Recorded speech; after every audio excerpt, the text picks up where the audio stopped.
જો આપણે પાચનની ક્રિયાની શરૂઆત કરી હતી, એમાં આપણે યાંત્રિક પાચન અને ભૌતિક પાચન ભૌતિક પાચન અને રાસાયણિક પાચન એવા બે પાચનના પ્રકારોની વાત કરી ગયા. ભલે આપણા પુસ્તકમાં નથી પણ શબ્દો આપ્યા છે એટલે આપણે બે પ્રકારના પાચનને સમજી ગયા. હવે આજે આગળ વધીએ પાચનની ક્રિયામાં. મનુષ્યમાં પાચનની શરૂઆત મુખ ગુહાથી જ થઈ જાય. ખોરાક પચવાની શરૂઆત મુખ ગુહાથી જ થઈ જાય. હવે તમે પાચનની ક્રિયા યાદ રાખવા માટે સૌથી સહેલો રસ્તો એ છે કે તમે એક એક પાચક રસને યાદ રાખો. 5 પાચક રસો આપણી પાચન ક્રિયામાં ભાગ લે. એ પાંચેય પાચક રસો કયા છે? તો કે એક તો લાળ રસ સૌથી પહેલો આવે, પછી આવે જઠર રસ,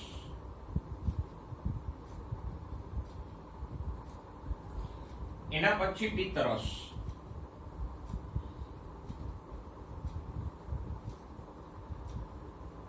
સ્વાદુપિંડમાંથી આવતો સ્વાદુ રસ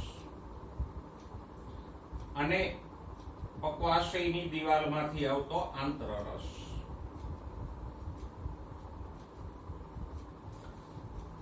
બરાબર? તો આ 5 પાચક રસો આપણી પાચનની ક્રિયામાં ભાગ લે ને એના દ્વારા જ આ પાંચેયમાં રહેલા ઉત્સેચકો દ્વારા જ ખોરાકનું પાચન થાય.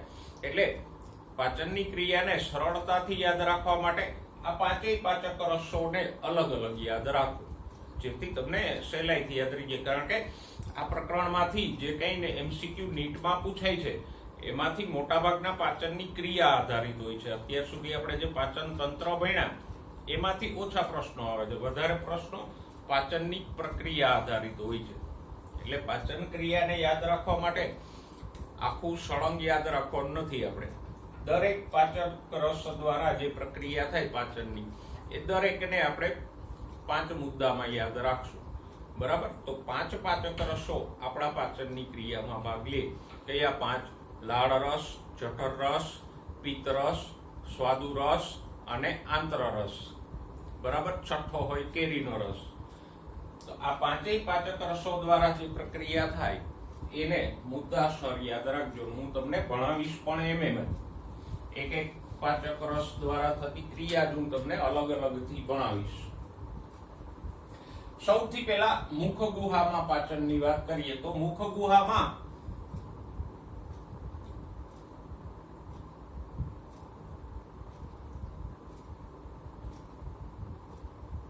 યાંત્રિક પાચન કેવી રીતે થાય? તો કે મુખ ગુહામાં યાંત્રિક પાચન શું થાય? તો કે આપણે ખોરાક ચાવીએ, દળીએ,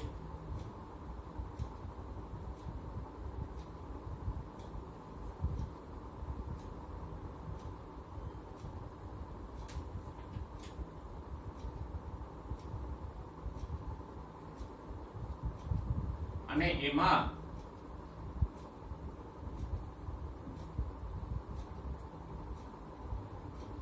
લાળ રસને મિશ્ર કરીએ. જો આપણે મોઢામાં ખોરાક ચાવીએ તો સાથે સાથે એમાં આપણો લાળ છે એ પણ મિશ્ર થતું જાય ને.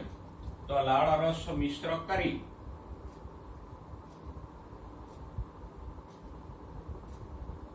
અને નરમ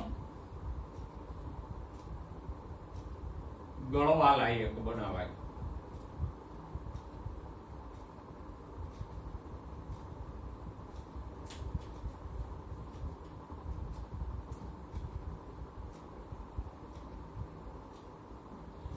તો મુખ ગુહામાં યાંત્રિક કે ભૌતિક પાચનની ક્રિયા કઈ થાય તો એ આપણે જાણીએ છીએ. રોજે રોજ આપણે આ ક્રિયા કરતા જ હોય ને, એમાં કઈ નવું કે અઘરું નથી. ખોરાકને આપણે મુખમાં ચાવીએ દાંત, જીભ અને ગાલની મદદથી. સાથે સાથે એમાં લાળ રસ મિશ્ર થાય એટલે ખોરાક જે ઘન સ્વરૂપનો હોય એ થોડો નરમ બની જાય, લીસો અને ગળવા લાયક બની જાય. અને આવો આપણે ચાવી દળીને ખોરાકને ગળવા લાયક બનાવીએ એને શું કહેવાય? આ ક્રિયાને કોળિયો બનાવવું.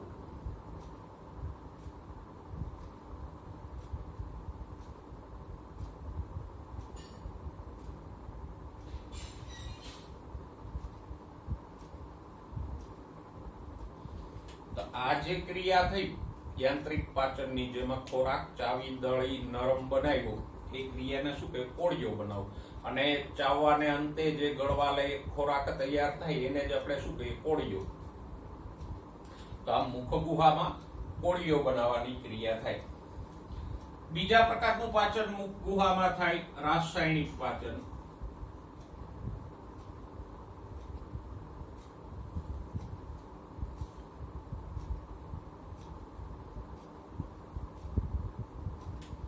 રાસાયણિક પાચન લાળ રસ દ્વારા થાય. એટલે મુખ ગુહામાં કોના દ્વારા પાચન થશે? લાળ રસ દ્વારા.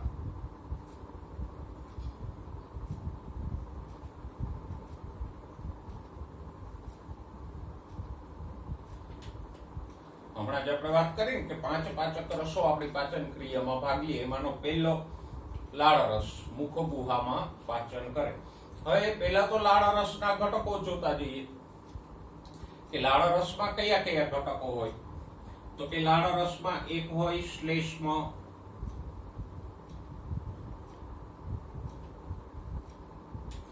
શ્લેષ્મ એટલે ચિકાસયુક્ત પદાર્થ. શ્લેષ્મ એટલે ચિકાસયુક્ત પદાર્થ. તો લાળમાં પણ આવું શ્લેષ્મ કે ચિકાસયુક્ત પદાર્થ હોય એટલે જ આપણી લાળ છે આપણને ચીકણી લાગે ને.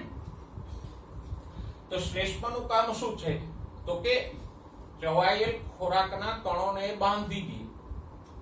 શ્લેષ્મને કારણે આપણે જે ખોરાક ચાવીએ એ બંધાઈ જાય આખો, અને એક એનો નરમ જથ્થો બની જાય, જેને આપણે કોળિયો કહીએ. તો શ્લેષ્મ છે આ કોળિયાને બાંધી રાખે.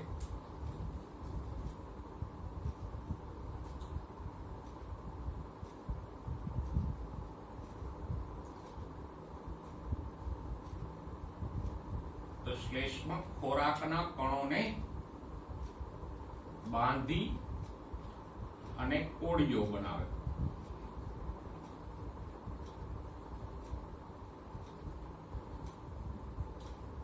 અને બીજું, ગળતી વખતે ઘર્ષણ અટકાવે. શ્લેષ્મને કારણે ખોરાક લીસો બની જાય એટલે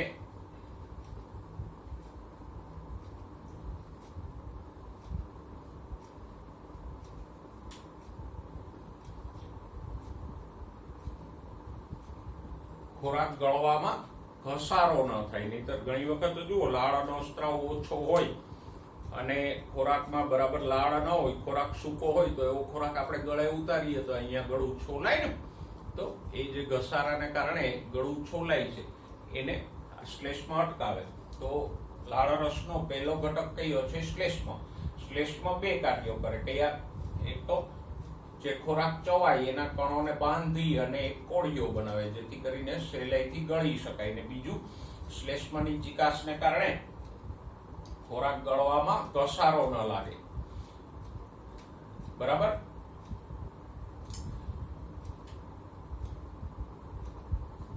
પછી લાળ રસનો બીજો ઘટક છે ઇલેક્ટ્રોલાઇટ્સ. ઇલેક્ટ્રોલાઇટ્સ શબ્દ વારંવાર આવશે. આપણે ઇલેક્ટ્રોલાઇટ્સ ને સહેલાઈથી કહીશું ખનિજો કે આયનો. ઇલેક્ટ્રોલાઇટ્સ એટલે સહેલી ભાષામાં આયનો. લાળ રસમાં જુદા જુદા આયનો પણ હોય. કયા હોય? તો કે સોડિયમ, પોટેશિયમ,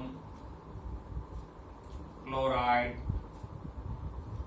બાયકાર્બોનેટ એટલે HCO3-. તો લાળ રસમાં સોડિયમ, પોટેશિયમ, ક્લોરાઇડ અને બાયકાર્બોનેટ જેવા આયનો હોય. આ આયનો શું કરે? તો કે ખોરાકની એસિડિકતાને દૂર કરે.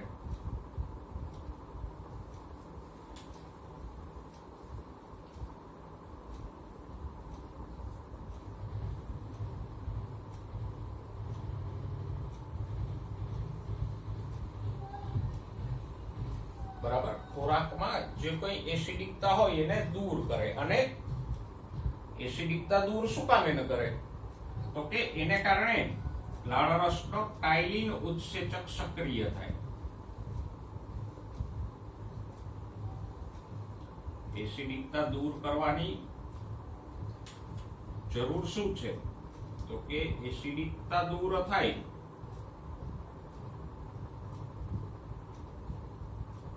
તો લાળરસમાં જે ટાઇલિન નામનો ઉત્સેચક હોય એ સક્રિય થાય.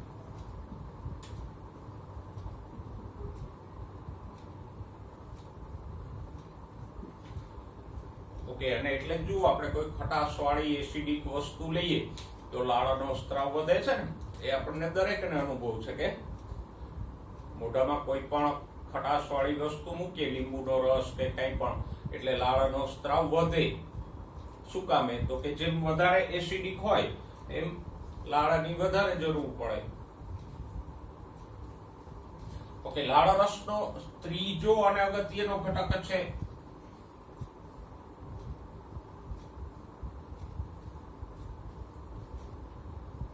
ટાઇલિન, અથવા તો એને બીજા શબ્દોમાં કહેવાય લાળ એમાઇલેજ.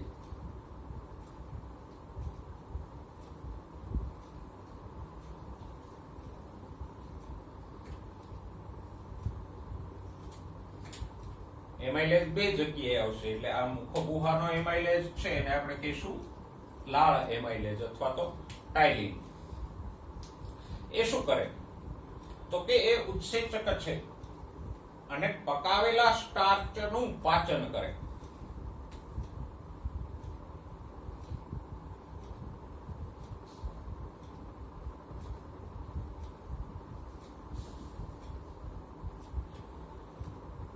અને આ હંમેશા આલ્કલી માધ્યમમાં જ સક્રિય થાય. આલ્કલી એટલે બેઝિક.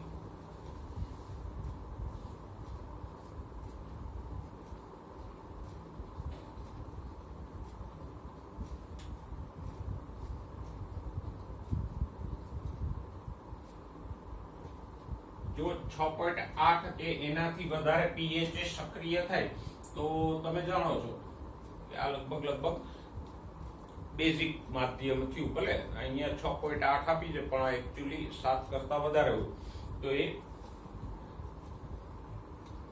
આલ્કલી માધ્યમમાં સક્રિય થાય.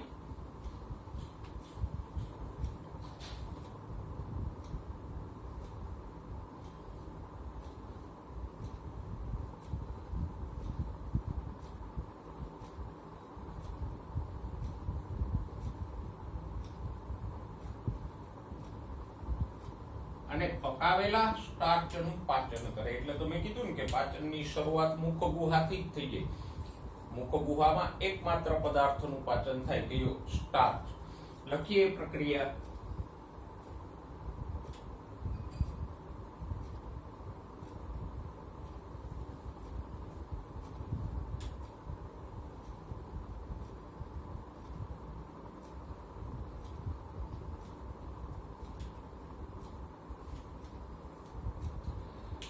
સ્ટાર્ચમાંથી આ ટાઇલિન માલ્ટોઝ છૂટો પાડે.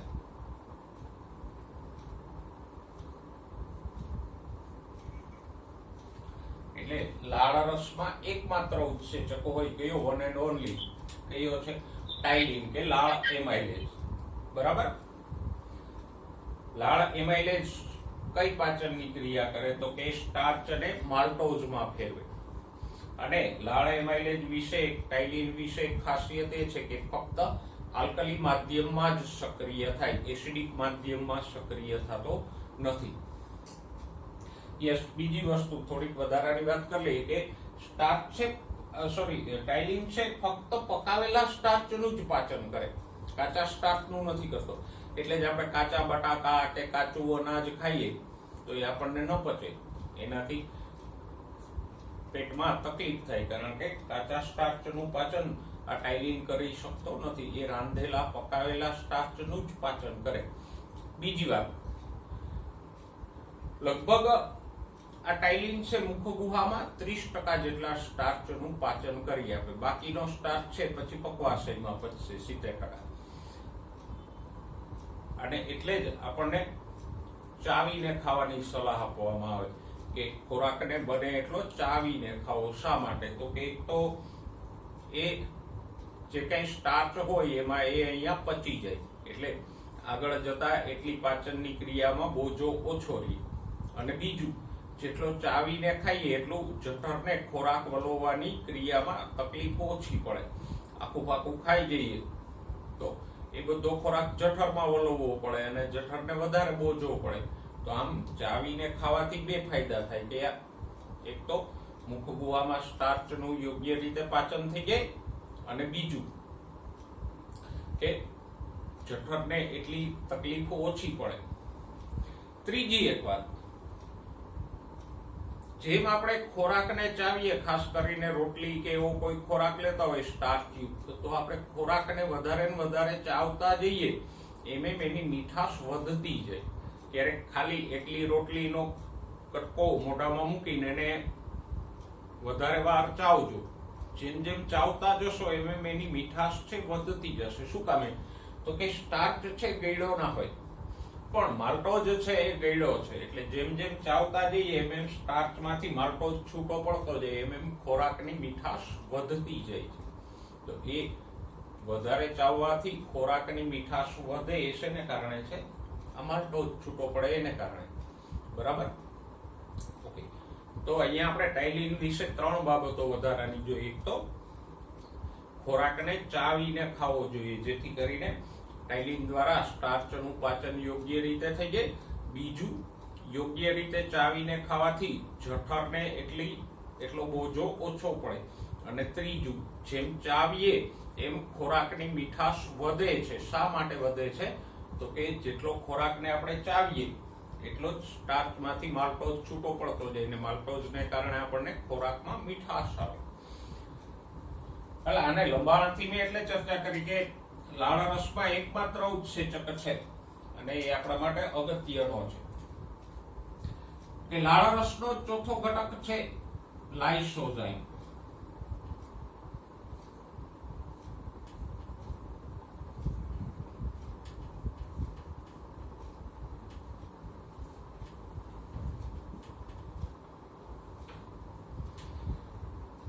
લાઇસોઝાઇમ છે એ જીવાણુનાશક છે.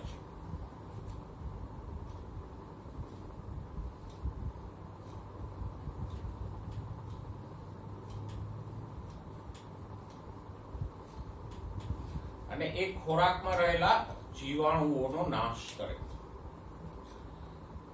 ખોરાકમાં કોઈ બેક્ટેરિયા વગેરે હોય તો એનો એ નાશ કરી નાખે, જેથી કરીને આગળ પાચન માર્ગમાં જાય નહીં. તો આમ લાળ છે એ ખાલી ખોરાકનું પાચન નથી કરતી, પણ રોગ પ્રતિકારકતામાં ભાગ ભજવે છે. આપણા શરીરમાં ખોરાકના જીવાણુઓને જતા બચાવે છે. અને એટલે જુઓ, આપણો દરેકનો અનુભવ છે, ક્યાંક નાનું મોટું વાગ્યું હોય એટલે આપણે પેલું કામ શું કરીએ? ત્યાં લાળ મૂકી દઈએ. કારણ કે લાળમાં જે લાઇસોઝાઇમ હોય એ ઈજા ઉપર ચેપ લાગતો અટકાવે. એટલે લાળ છે એ હાથવગું એન્ટિસેપ્ટિક છે. ક્યાંય પણ ઈજા થાય તો ત્યાં ચોખ્ખી લાળ મૂકી દો એટલે ચેપ લાગતો અટકાવી શકાય કામચલાઉ ધોરણે. તો આપણે આ લાળ રસ દ્વારા થતા પાચનની વાત કરી. પાછું જોઈજો, લાળમાં કેટલા ઘટકો હોય? શ્લેષ્મ હોય, ઇલેક્ટ્રોલાઇટ્સ એટલે આયનો હોય, ટાઇલિન કે લાળ એમાઇલેઝ નામનો એકમાત્ર ઉત્સેચક હોય, અને લાઇસોઝાઇમ હોય. દરેકના કાર્યો, શ્લેષ્મનું કાર્ય તો આપણે સમજી શકીએ કે ખોરાકને ચીકણો બનાવીને બાંધી લે અને ગળવામાં સરળતા કરે. પછી ઇલેક્ટ્રોલાઇટ્સ કે આયનોનું કામ શું છે? તો કે એસિડિકતા દૂર કરે, જેથી આ ટાઇલિન સક્રિય થાય. ટાઇલિનનું કામ શું છે? તો કે સ્ટાર્ચમાંથી માલ્ટોઝ છૂટો પાડે, સ્ટાર્ચનું પાચન કરીને માલ્ટોઝ છૂટો પાડે. અને લાઇસોઝાઇમનું કામ શું છે? તો કે એ જીવાણુ નાશક છે. એટલે પેલા તો લાળ રસના ચારેય ઘટકોને યાદ રાખો. બરાબર? ગમે ત્યારે આપણને પૂછે કે લાળ રસમાં કયા ઘટકો હોય, તો કે શ્લેષ્મ, ઇલેક્ટ્રોલાઇટ્સ, લાઇસોઝાઇમ અને એમાઇલેઝ. આ 4 ઘટકો હોય. પછી ચારેયનું કાર્ય યાદ રાખો. આ એક પેરેગ્રાફ. પછી જઠરરસ અને એના ઘટકોને આવી જ રીતે યાદ રાખો. એટલે પેલા લાળાના ઘટકોને પાકા કરો, પછી દરેક ઘટકના કાર્ય સાથે જાઓ. બધું એક હારે કરશો તો પછી કન્ફ્યુઝન થશે. જઠરરસનું લાળ રસમાં, લાળ રસનું સ્વાદુ રસમાં. બરાબર? એટલે એક પાચક રસ, એના ઘટકો, અને પછી ઘટકોનું કાર્ય. એટલું કામ પૂરું થાય પછી બીજો પાચક રસ, એના ઘટકો, એનું કાર્ય. એ રીતે જાઓ એટલે તમને સહેલાઈથી યાદ રહી જશે. તો આપણે મુખ ગુહામાં પાચનની ક્રિયા અહીંયા પૂરી કરી. મુખ ગુહામાં પાચન થઈ જાય એટલે ખોરાક ક્યાં જાય? આપણે ખોરાક ગળીએ એટલે આ કંઠનળીમાં જાય અને ત્યાંથી અન્નનળીમાં જાય. તો કંઠનળી અન્નનળીની દિવાલમાં જે કંઈ સ્નાયુઓ હોય એના પરિસંકોચનથી, પરિસંકોચન એટલે એ સ્નાયુઓ આમ ફરતી બાજુએથી સંકોચાય એટલે ખોરાક આગળ આગળ ધકેલાતો જાય. તો આમ કંઠનળી અને અન્નનળીના આમ પરિસંકોચનથી ખોરાક આગળ આગળ ધકેલાય અને જઠરમાં જાય. કંઠનળી અન્નનળીમાં કોઈ જાતનું પાચન થતું નથી, ફક્ત ખોરાકને જઠર સુધી પહોંચાડવાનું જ કામ કરે. એટલે મુખ ગુહા પછી સીધું પાચનની શરૂઆત થશે જઠરમાં. અહીંયા જે જઠર અન્નનળી વચ્ચે પેલી જઠર અન્નનાલીય મુદ્રિકાઓ હોય એ ખુલે એટલે ખોરાક જઠરમાં પ્રવેશે. હવે જઠરમાં અલગ અલગ પ્રકારના કોષો હોય. જો પાચન માર્ગની દિવાલની અંતસ્થ રચનામાં આપણે ભણી ગયા કે જઠરનું જે શ્લેષ્મ સ્તર હોય એમાં આવી ગળીઓ હોય અને આ ગળીઓમાં જે સૌથી અંદરનું સ્તર છે એના કોષોને આપણે શું કહેતા હતા? આ સ્તર અને શ્લેષ્મ અધિચ્છદ. તો જઠરનું અંદરનું સ્તર આવું ગળીમય હોય.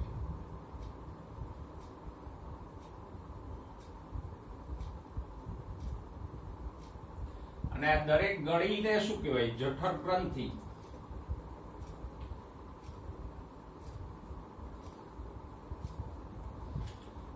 અને એ જઠર ગ્રંથિમાં આ જે કોષો છે સૌથી અંદરના એને કહેશું શ્લેષ્મ અધિચ્છદ. હવે એ શ્લેષ્મ અધિચ્છદમાં અલગ અલગ પ્રકારના કોષો હોય.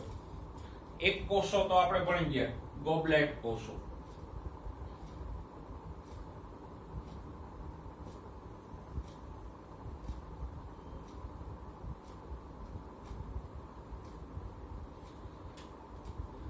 પછી બીજા પ્રકારના કોષો હોય પેપ્ટિક કોષો અથવા મુખ્ય કોષો.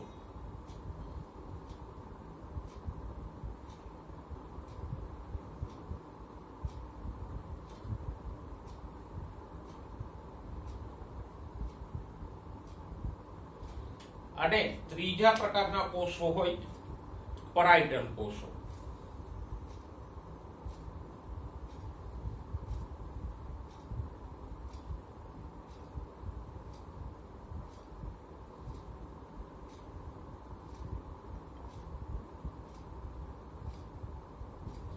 તો જઠરના શ્લેષ્મ અધિચ્છદમાં મુખ્ય આ 3 પ્રકારના કોષો હોય તે ગોબલેટ કોષો, પેપ્ટિક કોષો અને પરાઇટલ કોષો. દરેકનું કામ જોતા જઈએ.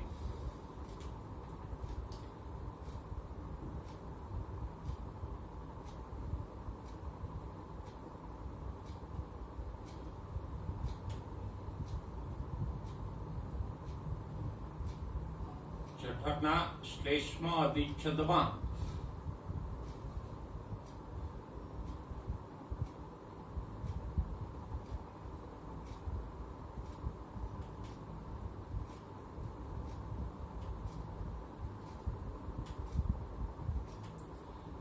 પહેલા કોષો કયા હોય? તો કે છે ગોબલેટ કોષો.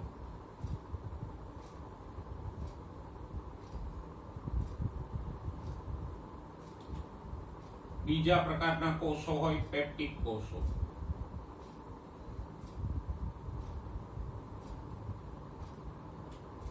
એને મુખ્ય કોષો પણ કહેવાય, ચીફ સેલ્સ.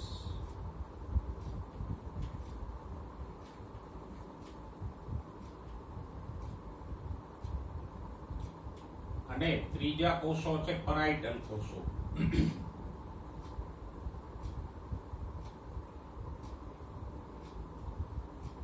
એને ઓક્ઝેન્ટિક કોષો પણ કહેવાય.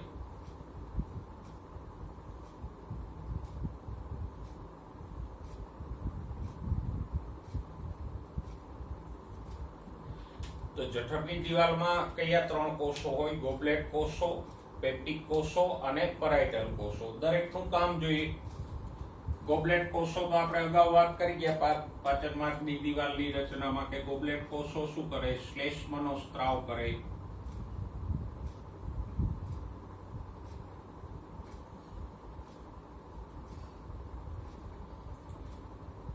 પછી પેપ્ટિક કોષો શું કામ કરે?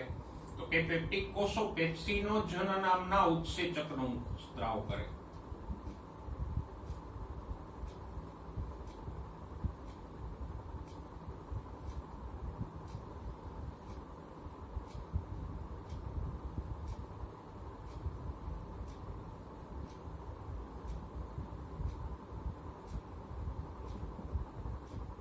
અને પેરાઇટલ કોષો કે ઓક્ઝેન્ટિક કોષો શું કરે? તો કે મંદ HCl નો સ્ત્રાવ કરશે. જઠરમાં જે એસિડ હોય ને એનો સ્ત્રાવ કોણ કરશે? આ પેરાઇટલ કે ઓક્ઝેન્ટિક કોષો. પણ એક વધારાનું યાદ રાખજો, એ એક બીજા પદાર્થનો પણ સ્ત્રાવ કરે છે. એ છે ઇન્ટ્રિન્સિક ફેક્ટર કે અંતર્ગત કારક.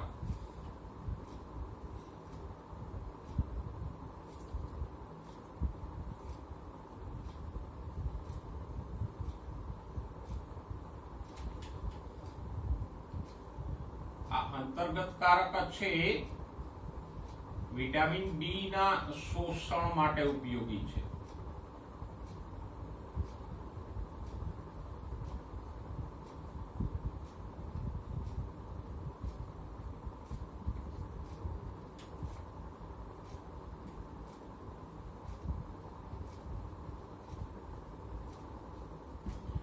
આમ પેરાઇટલ કોષો બે પદાર્થોનો સ્ત્રાવ કરશે કે એક તો મંદ HCl અને બીજો અંતર્ગત કારક. અને આ અંતર્ગત કારક શું કરશે? વિટામિન ડી ના શોષણ માટે ઉપયોગી છે. તો જઠરની દિવાલમાં આ 3 કોષો આવેલા હોય. બરાબર, સમજાઈ ગયા? યાદ રહી જશે. ગોબલેટ કોષો, પેપ્ટિક કોષો અને પેરાઇટલ કોષો. અને ત્રણેય કોષોનું કાર્ય પહેલા સમજી લે, પછી જઠરરસ દ્વારા થતી પાચનની વાત કરીએ.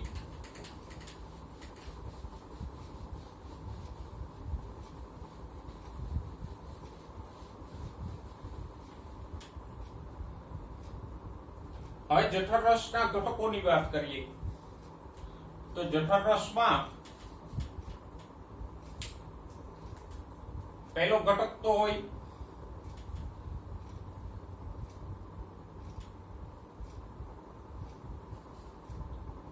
શ્લેષ્મ. જેમ લાળરસમાં હતો એમ જ અહીંયા પણ શ્લેષ્મ તો હશે જ.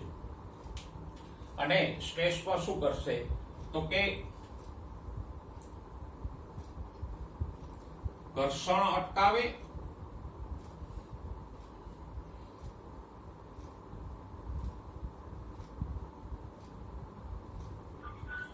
અને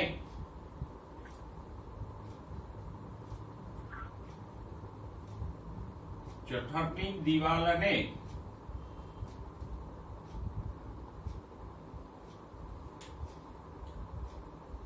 ઉત્સેચકો અને એસિડથી રક્ષણ આપે.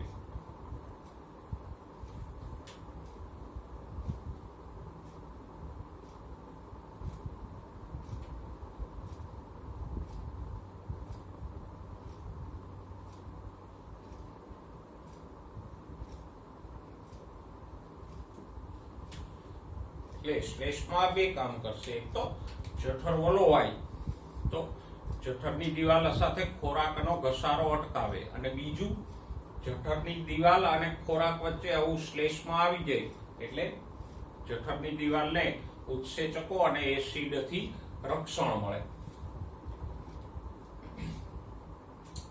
પછી બીજો ઘટક છે જઠરરસમાં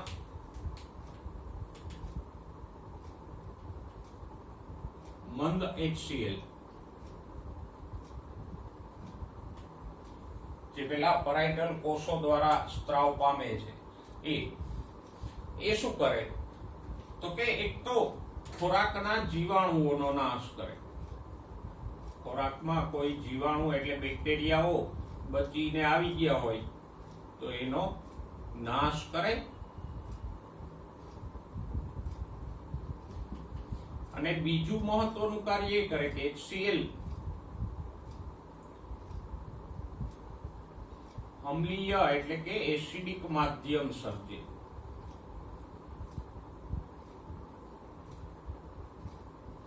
કારણ કે કે ખોરાકમાં આ એસિડ ભળે એટલે જઠરની અંદર આખું જે પ્રવાહી છે, જે કંઈ ખોરાક સહિતનું, એ બધું એસિડિક થઈ જશે. તો આમ જઠરની અંદર એસિડિક માધ્યમ ઉત્પન્ન કરે ને કેટલું હોય તો કે પીએચ છે ઘણી બધી ડાઉન થઈ જાય, 1.8 જેટલી. એટલે 1.8 એટલે એસિડિક પીએચ થઈ. તો આમ જઠરની અંદર એ એસિડિક માધ્યમ ઉત્પન્ન કરી પેપ્સિનોજનને સક્રિય કરે.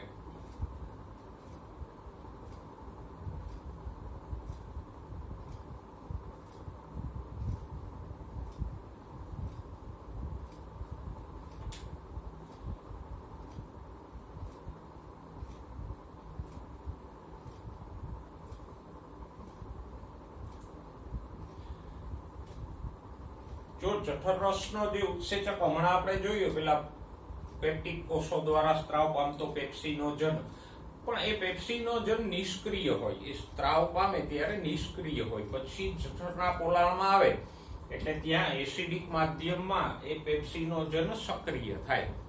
હવે નિષ્ક્રિય હોય ત્યારે આપણે એનું નામ રાખ્યું પેપ્સિનોજન, અને સક્રિય થાય એટલે નામ પણ બદલી નાખીએ, પેપ્સિન કરી નાખીએ. તો આમ HCl બે કામ કરે, એક તો જીવાણુઓનો નાશ કરે અને બીજું એસિડિક માધ્યમ ઉત્પન્ન કરીને પેલા પેપ્સિનોજનને સક્રિય પેપ્સિનમાં ફેરવે. કારણ કે આ પેપ્સિનોજન સક્રિય થાય તો જ આગળ પ્રોટીનનું પાચન કરશે, નહીતર એવો નિષ્ક્રિય ઉત્સેચક તો નકામો.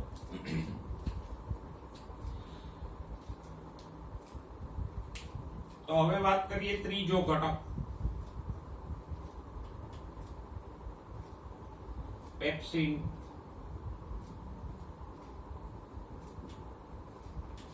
પેપ્સિન છે પ્રોટીઓલાઇટિક એટલે પ્રોટીનનું પાચન કરતો ઉત્સેચક છે. પેપ્સિન કેવો ઉત્સેચક છે? પ્રોટીઓલાઇટિક. પ્રોટીઓલાઇટિક એટલે પ્રોટીનનું પાચન કરતો.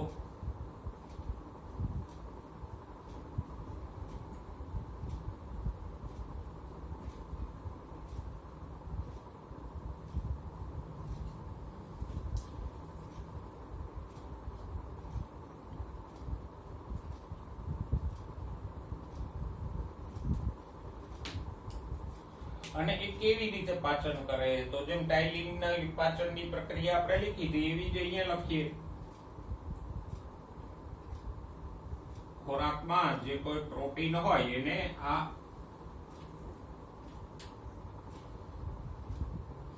પેપ્સિન ટુકડાઓમાં ફેરવે. અને પ્રોટીનના અણુઓના આ ટુકડાઓને કહેશું પેપ્ટોન્સ કે પ્રોટીઓસીસ.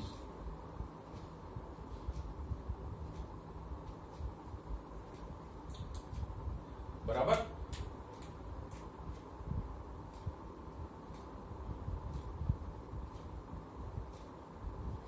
તો પેપ્સિન શું કરે છે? તો કે પ્રોટીનનું પાચન કરે. કેવી રીતે? તો કે પ્રોટીનના જે મોટા અણુઓ હોય એને પેપ્ટોન્સ કે પ્રોટીઓસીઝ નામના ટુકડાઓમાં તોડે. પછી આગળ આ પેપ્ટોન્સ પ્રોટીઓસીઝનું બીજા ઉત્સેચકો દ્વારા હજી પાચન થશે. જઠરરસમાં બીજો ઉત્સેચક હોય લાઇપેઝ.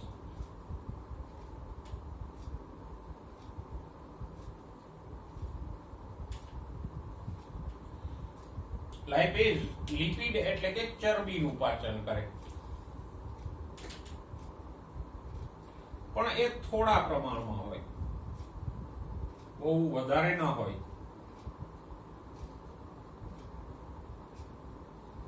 એટલે જઠરમાં ચરબીનું પાચન થાય ખરું,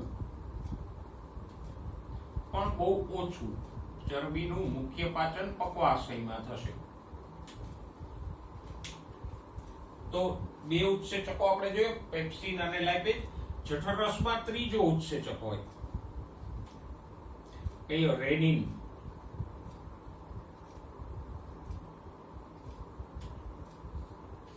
પણ રેનિન માટે એક વિશેષ બાબત છે કે રેનિન ફક્ત નાના બાળકોના જઠરમાં જ હોય.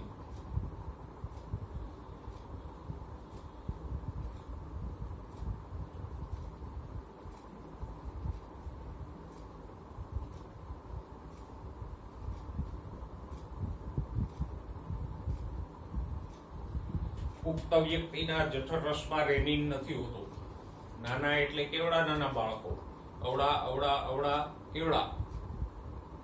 તો કે જે બાળકો દૂધ ઉપર નભે છે એવા બાળકો. પછી બાળક છે બીજો ખોરાક ખાવા માંડે, મેગી બેગી ને ફ્રાન્સ ને વગેરે વગેરે, એટલે રેનિનનો સ્ત્રાવ થતો બંધ થઈ જાય.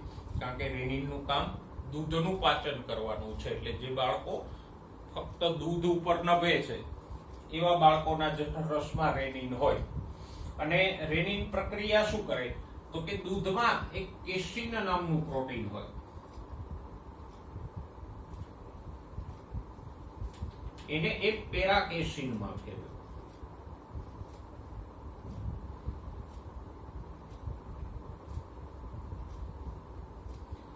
એટલે આ કેસીન પ્રોટીન છે એનું પાચન ફક્ત બાળકોમાં જ થશે. મોટા વ્યક્તિઓમાં દૂધમાં રહેલું આ કેસીનનું પાચન નહીં થાય.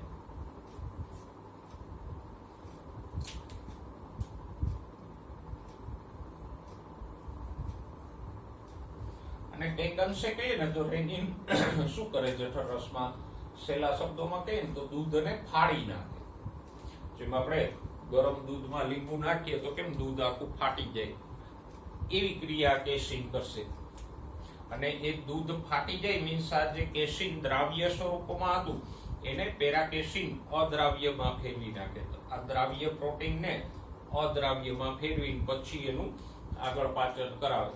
પુખ્ત વ્યક્તિઓના જઠર રસમાં રેનિન ના હોય એટલે પુખ્ત વ્યક્તિઓમાં આ કેસીનનું પાચન થશે નહીં. તો જઠર રસમાં આટલા ઘટકો આપણે જોઈએ. મુખ્ય 5 ઘટકો છે કે આ. તો કે એક તો શ્લેષ્મ હોય, એનું કામ શું છે? તો કે એ જઠરની દિવાલ સાથે ખોરાકનું ઘર્ષણ અટકાવે, સાથે સાથે જઠરની દિવાલને આ ઉત્સેચકો અને એસિડથી પણ રક્ષણ આપે. નહીતર આ ઉત્સેચકો છે જઠરની દિવાલના કોષોને પણ પચાવી નાખે. પછી મંદ HCl2 કામ કરે, ખોરાકના જીવાણુઓનો નાશ કરે અને અમ્લીય માધ્યમ ઉત્પન્ન કરી અને પેલા પેપ્સિનો જન ઉત્સેચકને સક્રિય પેપ્સિનમાં ફેરવે. પછી એ સક્રિય થયેલો પેપ્સિન પ્રોટીનનું પાચન કરી અને પ્રોટીનના મોટા અણુઓને પેપ્ટોન્સ અને પ્રોટીઓસીસ નામના નાના ટુકડાઓમાં ફેરવે. બીજો ઉત્સેચક હોય લાઇપેઝ, એ થોડાક જ પ્રમાણમાં હોય અને એ લિપિડ એટલે કે ચરબીનું પાચન કરશે. અને ત્રીજો ઉત્સેચક છે રેનિન, એ ફક્ત નાના બાળકોના જઠર રસમાં હોય અને એ દૂધમાં રહેલા કેસીન નામના પ્રોટીનને અદ્રાવ્ય પેરાકેસીનમાં ફેરવે, જેથી આગળ એ પેરાકેસીનનું પાચન શક્ય બને. ઓકે, બીજો એક શબ્દ આને રિલેટેડ જોઈ લે. જઠરમાં ખોરાકનો હંગામી સંગ્રહ થાય, લગભગ 4 કલાક જેટલો.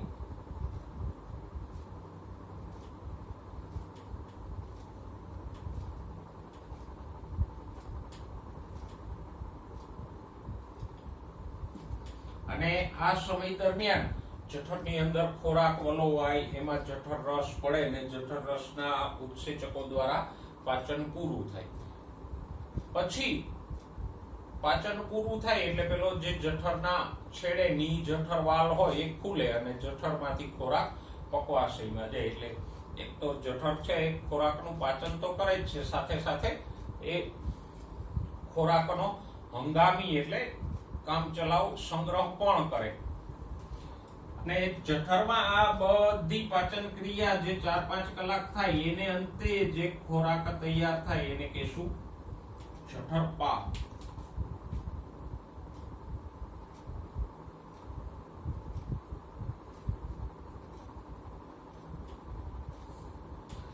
તો જઠરપાક એટલે શું? તો કે જઠરમાં પાચન ક્રિયાને અંતે તૈયાર થયેલો ખોરાક.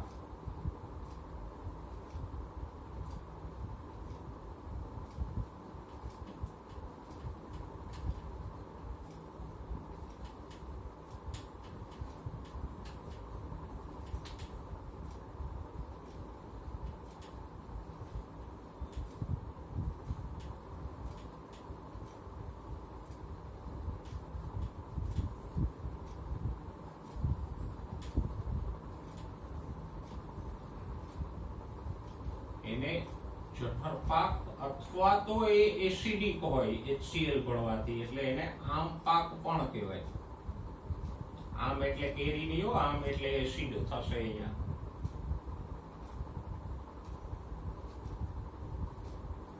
તો શબ્દ યાદ રાખજો. જઠર પાક એટલે શું? તો કે બીજું કઈ નહીં પણ જઠરમાં પાચનની ક્રિયા પૂરી થઈ જાય એને અંતે જે ખોરાક તૈયાર થાય એને શું કહેવાય? જઠર પાક. અને એ કેવો હોય? તો કે અર્ધ પ્રવાહી હોય, કારણ કે એમાં પેલા લાળ રસ પડ્યો હોય પછી જઠર રસ પડે એટલે એ અર્ધ પ્રવાહી થઈ જાય, રગડા જેવું. અર્ધ પાચિત હોય, અડધો પડધો પચેલો હોય, કારણ કે જો જઠરમાં પાચનની ક્રિયા પૂરી થઈ જાય ત્યાં સુધીમાં એમાં મુખ ગુહામાં થોડોક લાળ રસથી સ્ટાર્ચનું પાચન થયું હોય, પેપ્સિન દ્વારા પ્રોટીનનું પાચન થયું હોય, લાઇપેઝ દ્વારા થોડીક ચરબી પચી હોય, એટલે થોડો ઘણો પચેલો. અને અમ્લીય એસિડિક હોય.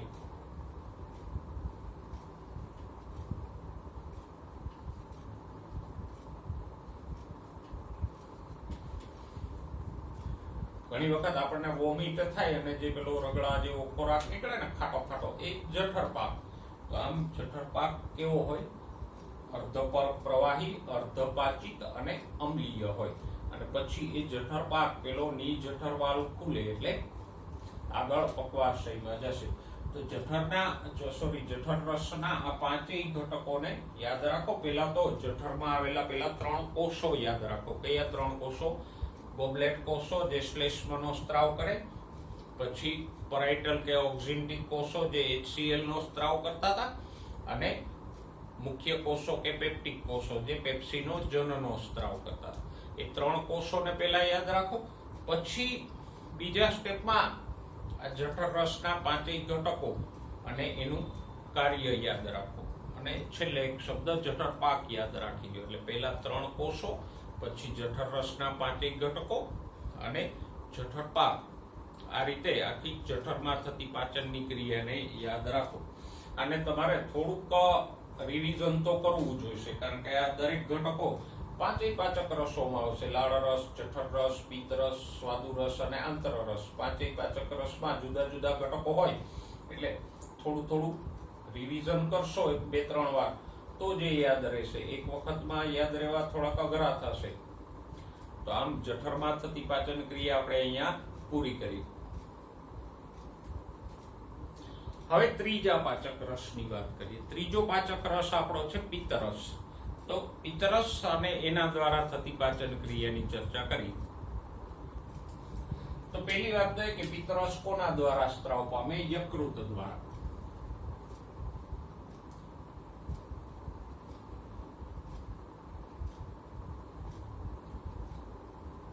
અને પછી યકૃતમાંથી એ પિત્તાશયમાં સંગ્રહાય અને પિત્તાશયમાંથી પેલી યકૃત સ્વાદુપિંડ નલિકા દ્વારા પક્વાશયમાં ઠલવાય. આ ત્રણેય પાચક રસો છે, પિત્ત રસ, સ્વાદુ રસ અને આંતર રસ, એ બધા પક્વાશય એટલે નાના આંતરડાના શરૂઆતના ભાગમાં ત્રણેય આવશે. હવે પિત્ત રસમાં કયા કયા ઘટકો હોય? તો કે પિત્ત રસમાં મુખ્ય આટલા ઘટકો હોય.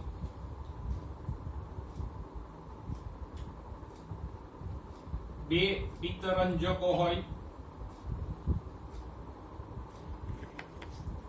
એ બેના નામ છે બિલિરુબિન અને બિલબર્ડિન.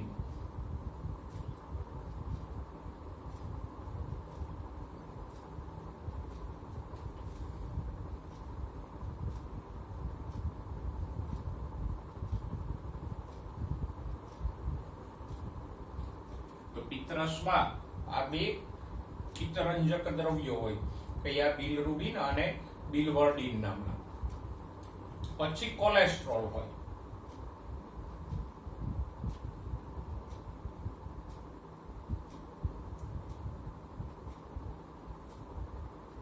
કોલેસ્ટેરોલ છે એક પ્રકારની ચરબી છે.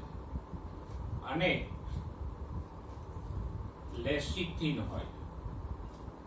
લેસિથિન પણ ચરબી છે, એને આપણે ફોસ્ફોલિપિડ કહી શકીએ.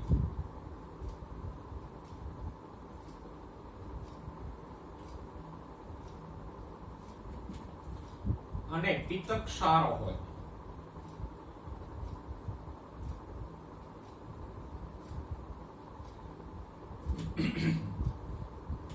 પિત્ત ક્ષારો પાછા બે પ્રકારના હોય, અકાર્બનિક અને કાર્બનિક.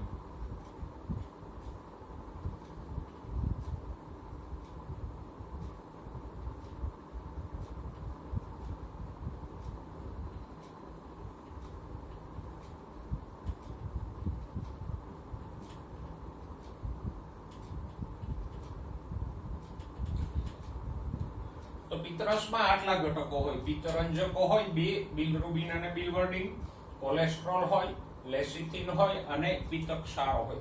પણ આ બધામાંથી આ ત્રણ છે એ નકામા દ્રવ્યો છે, એનો પાચનની ક્રિયામાં કોઈ રોલ નથી. યકૃતના કાર્ય હું તમને નીટમાં ભણાવીશ ત્યારે આપણે વાત કરશું કે આ બધા દ્રવ્યો એવા છે કે જે નકામા છે શરીર માટે, અને એ આંતરડામાં ઠલવાય અને મળ સાથે એનો નિકાલ થાય. એટલે આ તો નકામા દ્રવ્યો છે નિકાલ કરવા માટે. પાચન માટે એક જ દ્રવ્ય કામનું છે આમાંથી, પિત્તરસમાંથી. કયું? પિત્ત ક્ષારો. એમાંથી જે અકાર્બનિક ક્ષારો છે એ ખોરાકની અમ્લીયતા એટલે એસિડિકતા દૂર કરે.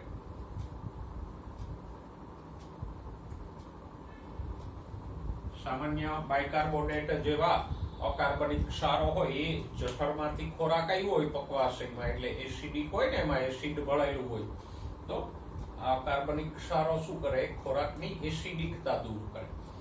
અને કાર્બનિક ક્ષારો શું કરે? તો કે તૈલોદીકરણ કરે.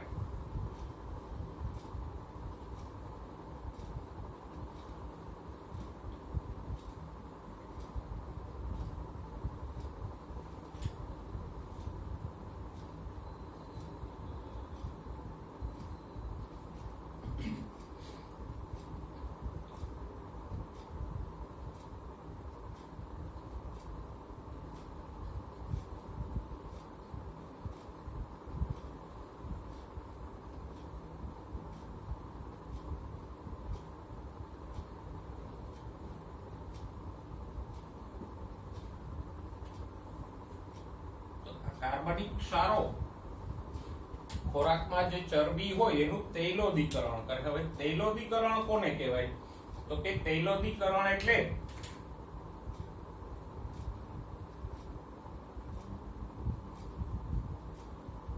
આ શબ્દને યાદ રાખજો હો. તૈલોદીકરણ એટલે શું? તો કે ચરબીના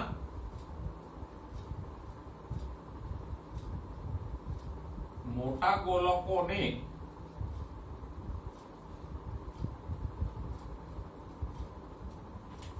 તોડી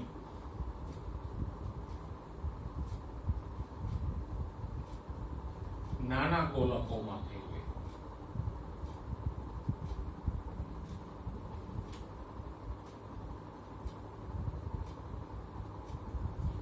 એટલે સિમ્પલ છે તૈલોદીકરણ એટલે. આમ જેમ જુઓ, પાણીમાં આપણે ચરબી નાખી એટલે તેલ એ ચરબી છે. પાણીમાં થોડુંક તેલ નાખીને એને એકદમ હલાવો તો શું થાય? પાણીની અંદર ચરબીના નાના નાના ગોલકો એટલે બિંદુઓ બની જાય ને.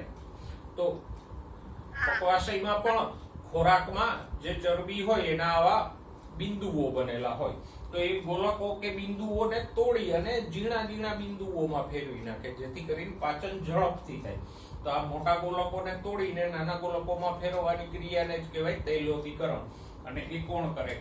પિત્તરસના આ પિત્ત ક્ષારો. તો પિત્તરસમાંથી આ પિત્ત ક્ષારો છે એ જ પાચનમાં ઉપયોગી થાય છે. આ બધા તો ઉત્સર્ગ દ્રવ્યો છે કે જે મળ સાથે નિકાલ પામે. ઓકે. પિત્તરસને કુટ્ટપાચક રસ પણ કહેવાય.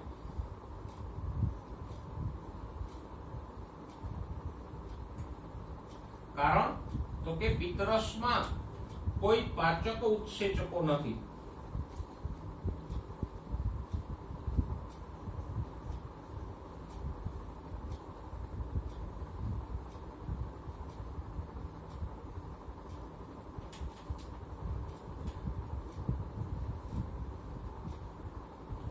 આથી પિત્તરસ પાચનમાં કોઈ સીધો ભાગ ભજવતો નથી.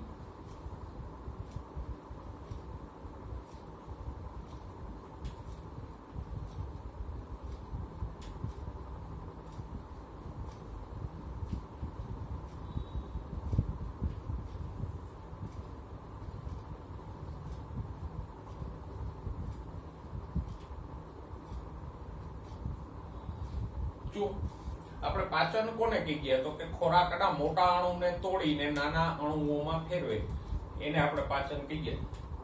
પણ પિતરસે એવું તો કઈ કર્યું નહીં. એને તો ખાલી ચરબીના અણુઓને નથી તોડ્યા, ચરબીના ગોલકોને તોડીને નાના ગોલકોમાં ફેરવ્યા, જેથી કરીને આગળ એ નાના ગોલકો ઝડપથી પચી જાય. પણ પિતરસે ડાયરેક્ટલી કોઈ પાચન તો ન કર્યું. જેમ લાળ રસમાં પેલો ટાઇલિન સ્ટાર્ચનું પાચન કરતો હતો, જઠર રસમાં પેપ્સિન છે પ્રોટીનનું પાચન કરતો હતો, લાઇપેજ ચરબીનું પાચન કરતો હતો. એવો તો કોઈ ઉત્સેચક અહીંયા છે નહીં. એટલે આમ પિતરસમાં કોઈ ઉત્સેચક નથી. એટલે એ ખોરાકનો સીધું પાચન કોઈ રીતે નથી કરતો. ખાલી એક જ બે જ કામ કરે, તો ખોરાકની અમ્લીયતા દૂર કરે ને ચરબીનું તૈલોદીકરણ કરીને મદદરૂપ થાય છે. તો આમ પિતરસમાં કોઈ પાચક ઉત્સેચકો નથી, અને એટલે જે સીધો પાચનમાં કોઈ ભાગ ભજવતો નથી. એને કારણે જ આપણે પિતરસને કેવો કહીએ? ઉટ્ટપાચક રસ.